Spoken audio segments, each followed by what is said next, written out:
bạn số sale một ní và có một căn channel YouTube bọc nhom ngày ní ngày đang trong trại bè một ôn khi được biết trôi từ mưa từ tuốt được nông công tơ vào dương bọc ôn nạp lát trong mưa từ tuốt được nông công tơ được trong mưa bọc xem cứ dương ai mưa ban dạng như số tại một đó tạiสำหรับบอมโอนออกเนี่ยได้ปราบปรามในคอมพิวเตอร์ Windows 10ของคนบัดจับปี Windows 11ឡើងទៅគឺយើងអាចមើលបានបើ Windows 10គឺមើលអត់ទាន់បានទេលោកប្រាតែបងប្អូនអរគ្នាយកទៅតម្លើង Windows ទៅជា Windows 11ទើបអាចមើលទូរទស្សន៍នៅក្នុងកុំព្យូទ័ររបស់យើងបានគ្រប់ប៉ុស្តិ៍តែម្ដងមិនថាប៉ុស្តិ៍ណាទេគឺយើងអាចមើលបានគ្រប់ប៉ុស្តិ៍ដោយទូរទស្សន៍របស់យើងអញ្ចឹងឥឡូវនេះកុំឲ្យខាត់ពេលយូរយើងចូលទៅកាន់កុំព្យូទ័ររបស់យើងទាំងអស់គ្នាបងប្អូនចូលមកកុំព្យូទ័ររបស់យើងមក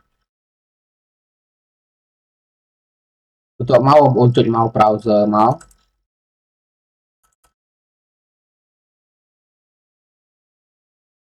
បងប្អូនចុចលើ browser របស់យើងមួយមកអញ្ចឹងចូល browser មួយណាក៏បានដែរ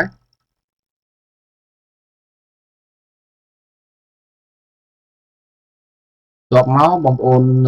search ពាក្យថា LD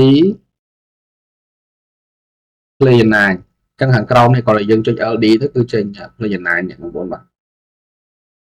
LD Play9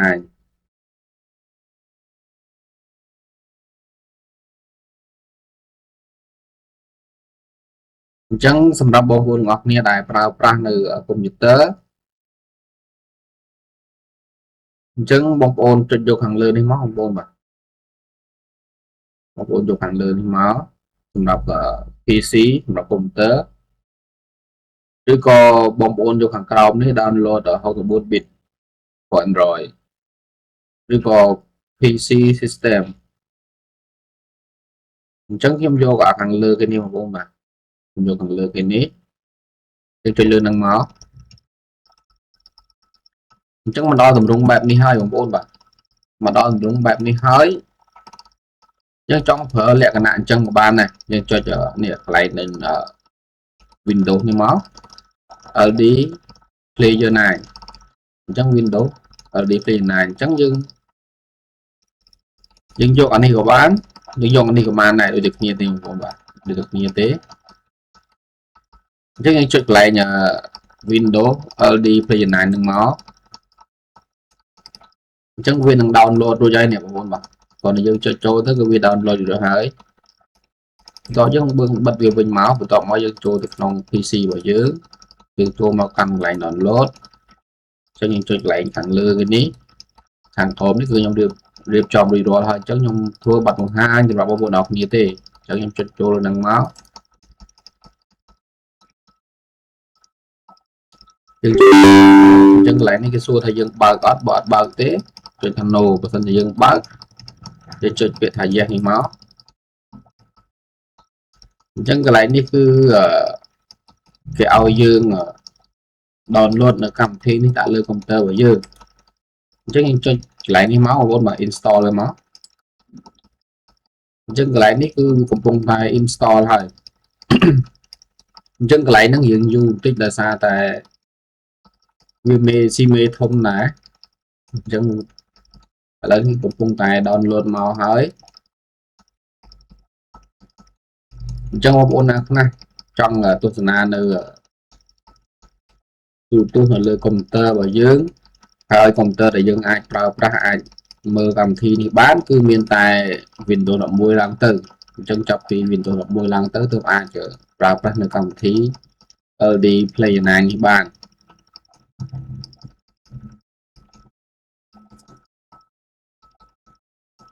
អញ្ចឹងគឺវាដំណើរការចិត្តចប់ហើយបងប្អូនបាទ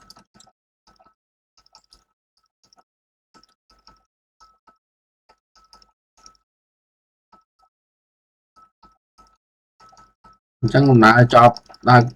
ការចប់ហើយគឺវាលោតផ្ទាំងបែបនេះអញ្ចឹងនេះ LD player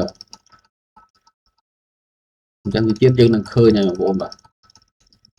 ទៀតគឺយើងនឹងឃើញហើយគឺវាកំពុងតែនេះអញ្ចឹងកម្មវិធីហ្នឹងគឺបើសិនជាបងប្អូនចង់ប្រើប្រាស់ trong tu na rồi trong liên game ấy xem vậy tức bắt chia sưu khăn mình tên một con bạn bắt chia sưu khăn mình tên cái này nó cứ cái lạnh ép xem này như ở trong tàu pra chi chia cái lạnh download nơi ở web xem một con còn tại vì mình cho nơi email của bọn ngọc như máu vì mình cho gmail của dương máu của dương ai download cầm thi ép xem đôi lên được sau của dương đôi nhiều con này tàu pra cứ đôi nhiều tại đóគឺអែមមែនតើយើងអាចប្រើប្រាស់គ្រប់កម្មវិធីទាំងអស់ដែលយើងអាចប្រើប្រាស់លើទូរស័ព្ទដៃរបស់យើងហ្នឹងអញ្ចឹងគឺយើងអាចប្រើប្រាស់បានគ្រប់កម្មវិធីទាំងអស់ថាកម្មវិធីអីមួយទេហើយនេះកម្មវិធីនេះគឺខ្ញុំ download បានរួចរាល់ហើយហើយនេះជា game ដែលខ្ញុំ download ដែរហើយនេះជា store របស់ game ដែលយើងចង់ download game ផ្សេងឬយើងចង់ download នៅក្នុង Play Store របស់យើងនេះក៏បានដែរដូចគ្នាបងប្អូនគឺបានដូចគ្នាទេនេះហេតុសិតតែ game បងប្អូនបងប្អូនចង់លេង game មួយណាក៏បានដែរគឺនិយាយទៅគឺជាពិសេសគឺបងប្អូនដែលប្រើប្រាស់នៅកុំព្យូទ័រដៃថ្មីឬក៏អ្នកប្រើប្រាស់ថ្មីគឺគាត់អត់ទាន់យល់ច្បាស់ពីការប្រើប្រាស់ឬក៏គាត់ចង់ទស្សនានៅរឿងផ្សេងឬក៏តាមកញ្ចក់ទូរទស្សន៍មើលក្នុងទូកុំព្យូទ័ររបស់យើងហ្នឹងអញ្ចឹងយើងមើលទូរទស្សន៍ក្នុងកុំព្យូទ័ររបស់យើងហើយយើងអាចលេង game លេងអីបានមួយ set តែម្ដងគឺកម្មវិធីអីក៏យើងអាច download មកប្រើបានដែរអញ្ចឹងពិតជាងាយស្រួលមែនទែនគឺសម្រាប់បងប្អូនអរគ្នាដែលមានកុំព្យូទ័រចាប់ពី Windows 11ឡើងទៅហើយឥឡូវកុំឲ្យខាតពេលយូរបងខ្ញុំចុចឲ្យបងប្អូនមើលថាប៉ុស្តិ៍ទូយើងអាចមើលបានមែនអត់ហើយខ្ញុំចុចកន្លែងនេះកន្លែងនេះជារបស់ក្រុមហ៊ុន PPCTV ទេបងប្អូនបាទអញ្ចឹង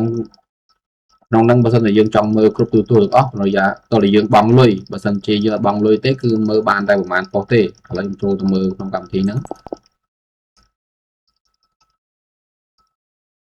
អញ្ចឹងនេះកម្មវិធីអញ្ចឹងឧទាហរណ៍ថាខ្ញុំមើលចង់មើលប៉ុស្តិ៍លេខ8នេះខ្ញុំចុចប៉ុស្តិ៍លេខ8ហ្នឹងអីក៏មុននេះគ្មានដំណឹងអីសោះអញ្ចឹងសូមឲ្យវិញ្ញាណកុំខ្យល់អីឬនេះគ្មានមនុស្សរីកាមែនចាប់ខ្លួនអញ្ចឹងនេះខ្ញុំឲ្យបងប្អូនមើលប៉ុស្តិ៍មួយទៀត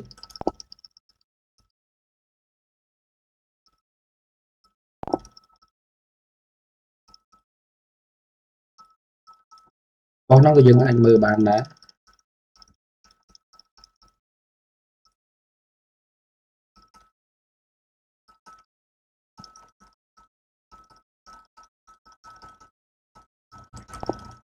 ខ្ញុំមើលបានទេ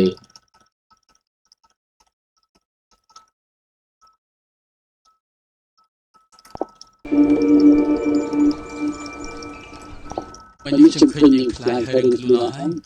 ខ្ញុំមើលប៉ុស្តិ៍នេះបងប្អូនបាទប៉ុស្តិ៍ ITV នេះហើយដល់ប៉ុស្តិ៍លេខ8វិញទី1ទុកចិត្តការកសាងទៅយើងអាចមើលទីនេះទៅពួកអាចទាំងអស់ពីហើយកន្លែងហ្នឹងក៏យើងអាចមើលឲ្យធំបានដែរបងប្អូនបាទយើងអាចមើលឲ្យធំបាន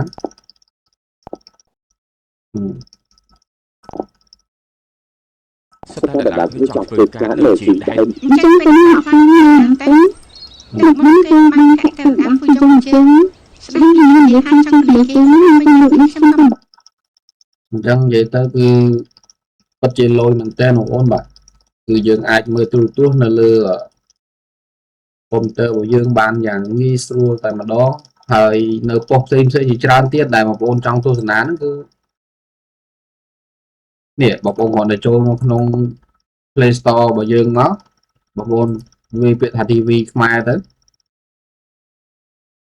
អញ្ចឹងទូរទស្សន៍ជាច្រើននេះសិតតែទូរទស្សន៍ខ្មែរមានប៉ុស្តិ៍ផ្សេងប៉ុស្តិ៍ CTN ប៉ុស្តិ៍តកប៉ុស្តិ៍អីផ្សេងមើល free តែម្ដងតែខ្ញុំអត់ download មកទេដោយសារខ្ញុំ download ចង់មើលនៅ PPCTV នេះអញ្ចឹងបើសិនជាយើងចង់មើលប៉ុស្តិ៍ច្រើនយើងជាប់អស់លុយបង់មួយខែទៅប្រហែលទៅអញ្ចឹងគឺយើងអាចមើលបានទូលំទូលាយបានតែម្ដងហើយខ្ញុំមានតែប៉ុណ្្នឹងទេអរគុណសម្រាប់ការទស្សនាវីដេអូរបស់ខ្ញុំបងប្អូនដែលស្រឡាញ់និងចូលចិត្តខ្ញុំបងប្អូនកុំភ្លេចចុច Subscribe ឬក៏ចុច Follow ដើម្បីទទួលបាននៅវីដេអូចែករំលែកថ្មីបន្តទៀតបាយបាយជួបគ្នានៅវីដេអូក្រោយទៀត Let's go